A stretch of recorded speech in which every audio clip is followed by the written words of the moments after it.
আপনাকে যেটা জানছি একদম শেষের, মানে আমরা তো যেহেতু আমাদের সীমান্ত ঘেঁষে একেবারে তিন দিকেই ভারত রয়েছে, সুতরাং বাংলাদেশের ফরেন পলিসির ক্ষেত্রে এখন চীনে গেছে, এটা বাস্তবতা, নতুন বার্তা আছে, এটাও বাস্তবতা, কিন্তু ভারতকে অস্বীকার করেও তো নিশ্চয়ই বাংলাদেশ তার ফরেন পলিসি ঠিক করতে পারবে না।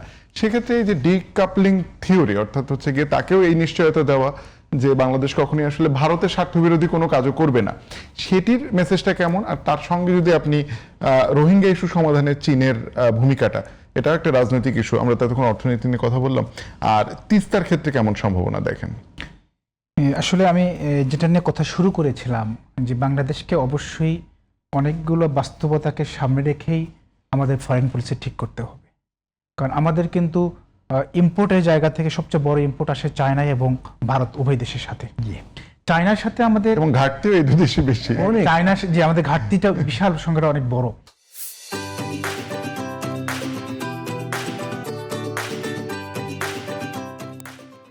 চায়নার সাথে আমাদের রাজনৈতিক সম্পর্ক কম, বাট অর্থনৈতিক সম্পর্কটা কিন্তু অনেক বেশি। এবং কিন্তু এই অর্থনৈতিক সম্পর্ক থেকে যে আমি রাজনৈতিক ফায়দা নিতে পারবো না, বিষয়টা এরকম নয়।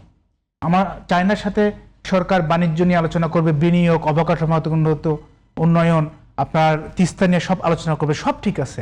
কিন্তু চায়নার সাথে কিন্তু রাজনৈতিক আমরা আলোচনা করতে পারি, যেটা আমাদের জন্য বার্ডেন হয়ে গেছে। এই যে মিলিয়নের উপরে যে রোহিঙ্গা পিপলরা আমাদের বাংলাদেশে বসবাস করছে, এই তাদের সলিউশনটা কিভাবে হবে?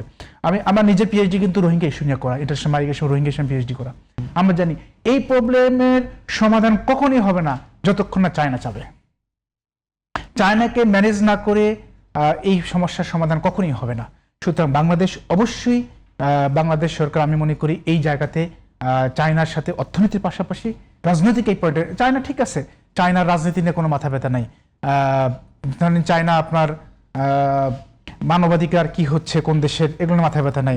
চায়নার আপনার ভোটাভুটি নিয়ে মাথা ব্যথা নাই। আমরা আগেও দেখেছি 18 সালে 24 সালের নির্বাচনের পরের দিনে গিয়ে শেখ হাসিনাকে ফুলের শুভেচ্ছা দিচ্ছে, আবার 15 আগস্টে গিয়ে সাবেক প্রধানমন্ত্রী বেগম খালেদা জিয়াকে ফুল জন্মদিনের শুভেচ্ছা পাঠাচ্ছে। তো চায়না রাজনৈতিক অভিলাষ নাই, কিন্তু আবার মাঝে মধ্যে এগুলো করেও থাকে আর কি। সুতরাং আমি মনে করি সরকারের উচিত হবে যে অর্থনীতির পাশাপাশি অবশ্যই রাজনৈতিক ফায়দা, বিশেষ করে রোহিঙ্গা প্রবলেমটা সলভ করার জন্য চায়নার সহযোগিতা নেওয়ার জন্য। এখানে আমাদের বিদেশি সংস্থাগুলো কাজ করছে, এখানে গ্লোবাল গভর্নেন্সের আলোকে এখানে সবাই কাজ করছে, আপনার ইউএনএ প্রতিষ্ঠানগুলো কাজ করছে, আপনার তার্কি সহ অনেক দেশের এনজিও গুলো কাজ করছে। কিন্তু এগুলোতে তো আপনার হিউম্যানিটি হেল্প হচ্ছে, কিন্তু এই সলিউশন কিভাবে হবে? এই সলিউশনটা একমাত্র আমি মনে করি চায়নার হাতে বড় সলিউশনটা রয়েছে।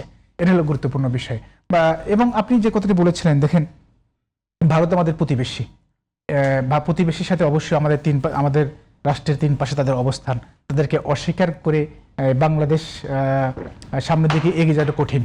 আমরা অবশ্যই তাদের সাথে আমরা সুসম্পর্ক করতে চাই, বাট ভারতকেও এটা ইনশিওর করতে হবে যে বাংলাদেশের সাথে আমি গণতান্ত্রিক সম্পর্ক রাখতে পারছি কি পারছি না।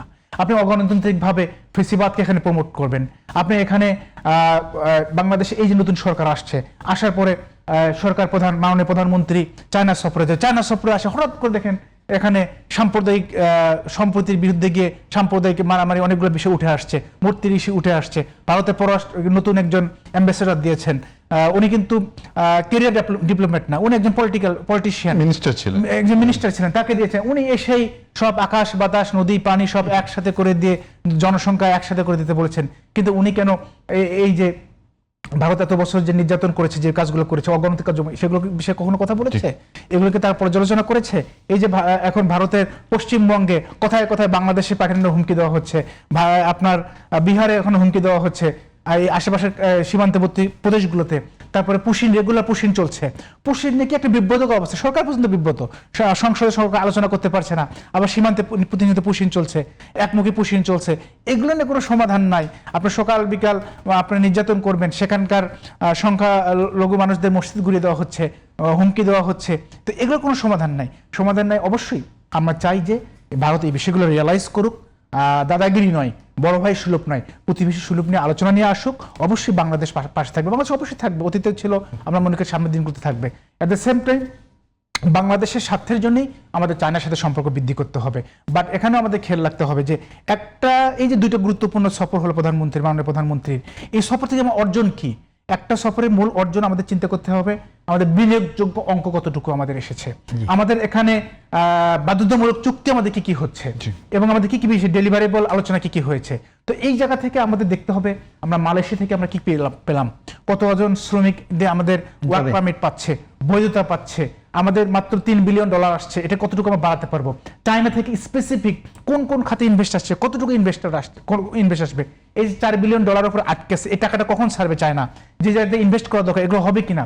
অ্যাট দ্য সেম টাইম দেখেন আমাদের এখানে জাইকা ঋণ 0.1 থেকে শুরু করে 2% সর্বোচ্চ, আমাদের এখানে ওয়ার্ল্ড ব্যাংকের ঋণ হলো 0.75 থেকে 2% পর্যন্ত, সেখানে চায়নার ঋণ অফিসিয়ালি বলা হচ্ছে 2%, 3%, সেটা 4-5% পর্যন্ত পড়ে চলেছে। সবচেয়ে বড় সমস্যা দেখেন সম্প্রতি সময়গুলোতে যেটা চায়নার সাথে দেখা গেছে, বাংলাদেশ প্রবলেম ফেস করছে, যে চায়না ইউয়ানের জায়গাতে ঠিক আছে ঋণগুলো ইউয়ানে দিচ্ছে, এগুলো প্রবলেম নাই, কিন্তু আগে যে ঋণগুলো ডলারে হচ্ছে সেটা হলো যে ওঠানামা করছে, মুদ্রা ওঠানামা করছে, বর্তমান মূল্যে যখন আপনি নেন এক্সচেঞ্জ রেটে দেবেন তখন সরকারের জন্য বার্ডেন হয়ে যাবে, এটা কিন্তু ভয়াবহ বার্ডেন হয়ে যাবে।